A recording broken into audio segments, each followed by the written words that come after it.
এই শহরের অলিতে গলিতে কত পাগল জিমায়, তার মধ্যে সবাই জন্মগত পাগল নয়। কিছু পাগলের পিছনের কাহিনীতে হয়তো কোনো না কোনো এক বেঈমান মায়াবতীর গল্পটা লুকিয়ে রয়, কিন্তু সেই গল্পটা কয়জনই বা জানতে চায়। পাগল বলে সবাই তাকে তাড়িয়ে দেয়, আর পাগলটা মনের দুঃখগুলো নিয়ে একা একা ঘুরে বেড়ায়।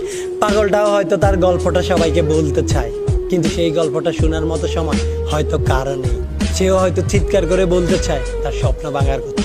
স্বপ্ন সেও দেখেছিল কোন এক মায়াবতীর হাত ধরে জীবনের চলার পথটা পাড়ি দিতে, কিন্তু তার স্বপ্ন তো তখনই ভেঙেছিল যখন মাঝপথে এসে সেই বেঈমান মায়াবতী তার হাতটা ছেড়ে দিল।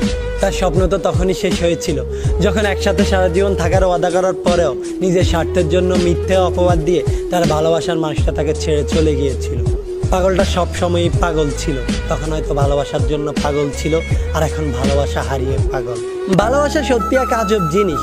চাইলে একটা অসুস্থ মানুষকে ভালোবেসে সুস্থ করে তোলা যায়, আবার চাইলেই ভালোবাসা